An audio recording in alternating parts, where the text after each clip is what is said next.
អត់ដែលដឹងសោះថាផ្សិតដុតដូចតែគ្នាគ្រាន់តែថែមម្រះព្រៅនិងអំពិលទុំអីតិចតួចឯងឡើងរសជាតិឆ្ងាញ់ប្លែកខុសពីមុន360ដឺក្រេហ្មងអរគុណដល់ម្ចាស់ comment ដែលគាត់បានប្រាប់ខ្ញុំតាំងពីវីដេអូមុនធ្វើតាមគាត់ទៅគឺឆ្ងាញ់ប្លែកមែនវីដេអូខ្ញុំមុនហ្នឹងឃើញមាន comment ប្រាប់ច្រើនមែនតើថាផ្សិតនេះមិនមែនធូរថ្លៃពី 3000 ធ្វើញ៉ាំបានទេបងប្អូនខ្លះក៏ថាខាងគាត់មកខំដល់តែ 5000 និយាយទៅខ្ញុំស្ដាប់ហើយទទួលស្គាល់ថាវាពិតជាថ្លៃមែនតែខាងខ្ញុំគឺតម្លៃអត់ដល់នឹងទេបងប្អូន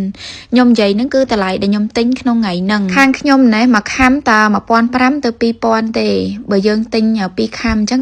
3500 ទិញធម្មតាទូទៅអត់ដែលខុសតម្លៃទេដោយផ្សិតនៅក្នុងវីដេអូដែលខ្ញុំកំពុងតែចាត់ហ្នឹងគឺខ្ញុំទិញគេ3ខំ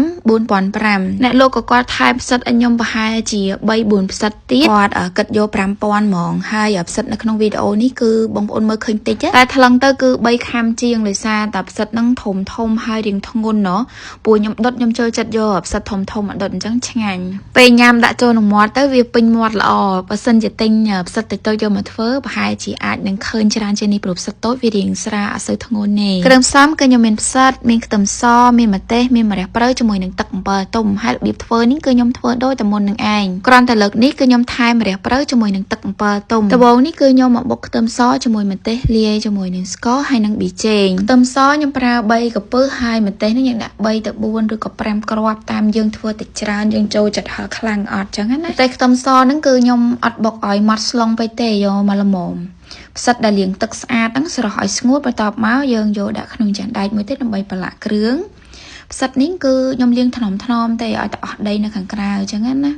ពួកយើងលាងច្បាច់វាពេកបែកផ្សិតខ្ទេចអស់ពេលដុតទៅមើលទៅអត់ទៅនឹងឆ្ងាញ់ទេដាក់ផ្សិតចូលក្នុងចានដែកមួយហើយបន្ទាប់មកដួសម្ទេសជាមួយនឹងខ្ទឹមសមិញដាក់ទឹកប្រេងខ្យងដាក់ប៊ីចេងដាក់ម្សៅស៊ុបហើយលួចអំបិលតិចផងគ្រឿងដែលខ្ញុំដាក់មុនហ្នឹងគឺដាក់តិចទេដើម្បីបុកខ្ទឹមសម្ទេសកុំឲ្យវាលោតពេញត្បាល់អញ្ចឹងណាបន្ទាប់ពីច្បល់សពហើយយើងផ្អាប់ទុកចោលមួយសន្ទុះទៅដើម្បីឲ្យផ្សិតរបស់យើងគឺបានចូលជាតិជាមួយនឹងគ្រឿងបានល្អអញ្ចឹងណាមុននឹងផ្អាប់ទុកហ្នឹងគឺខ្ញុំដាក់ទឹកអំបិលទុំឲ្យហើយអំបិលហ្នឹងចង់ច្បល់ទាំងក្របក៏បានដាក់ច្បាច់យកទឹកដូចខ្ញុំចេះក៏បានដែរដោយសារតែខ្ញុំខ្ជិលដាក់លីមួយគ្រាប់អញ្ចឹងក៏ច្បាច់យកទឹកដាក់ហ្មងទៅស្រួលញ៉ាំជាងបន្ទាប់ពីផ្អាប់ទុកចោលរយៈពេល5ទៅ10នាទីហើយមុននឹងដាក់ដុតហ្នឹងក៏ខ្ញុំដាក់ម្រះព្រៅច្បល់ជាមួយឲ្យហើយតែម្រះព្រៅនេះគឺខ្ញុំដាក់ដុតជាមួយផ្សិតតពាក់កដាលទេហើយពាក់កដាលទៀតហ្នឹងគឺខ្ញុំដាក់ទ្របនឹងបាតចានទុកពេលផ្សិតយើងដុតឆ្អិនដាក់ញ៉ាំអញ្ចឹងណាចង់ដាក់ម្រះព្រៅដុតជាមួយទាំងអស់ក៏បានដែរដាក់នៅក្នុងឆ្នាំងហើយយើងរៀបវាមានសណ្ដាប់ធ្នាប់អញ្ចឹងទៅបន្ទាប់មកគឺខ្ញុំបន្ថែមជាមួយនឹង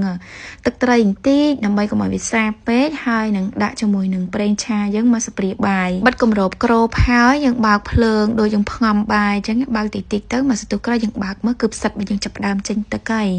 ទឹកហ្នឹងគឺចេញមកពីផ្សិតសុទ្ធហ្មងខ្ញុំអត់មានថែមទឹកដុតទេពេលដែលបើកគម្របមកក្តៅហុយអញ្ចឹងនិយាយពីថាក្លិនឡើងឈ្ងុយហើយខ្ញុំអត់តណាបិទភ្លើងភ្លាមទេពូផ្សិតខ្ញុំនេះគឺធំអញ្ចឹងមកយើងដាក់វាតាមមកពុះវាអត់តន់ឆ្អិនសពទេអញ្ចឹងកូរវាមកត្រឡប់ឲ្យបានឆ្អិនសពលើក្រោមអញ្ចឹងទៅចាំបិទភ្លើងហើយខ្ញុំទុកផ្សិតនេះក្នុងកម្ដៅដូចផ្ងំបាយតិចរហូតតតែផ្សិតរីងទឹកបានសល់ប៉ែកប៉ុណ្ណឹងគឺខ្ញុំបិទភ្លើងហើយទៅបើសិនយើងចង់ញ៉ាំរបៀបនៅទឹកច្រើននេះយើងលេងមើលតាមហ្នឹងទៅឆ្អិនហើយដូរដាក់ចានដែលចានហ្នឹងគឺខ្ញុំត្រៀមស្រាច់ជាមួយនឹងម្រះព្រៅដាក់ពីក្រោមពួកខ្ញុំចូលចិត្តញ៉ាំម្រះព្រៅច្រើនហ្នឹងព្រោះវាឈ្ងុយ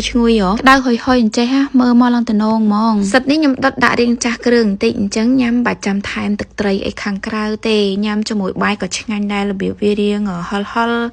ហើយរៀងជូរតិចប្រៃផ្អែមញ៉ាំទៅគឺជាតិមែនតែនហ្មងវីដេអូផ្សិតដុតរបស់ខ្ញុំក៏មានតែប៉ុណ្្នឹងទេអរគុណបងប្អូនដែលបានចូលទស្សនាសម្រាប់សំណួររីចម្ងល់អីបន្ថែមអាចខមមិននៅខាងក្រោមជួបគ្នានៅវីដេអូក្រោយៗជម្រាបលាបាយបាយ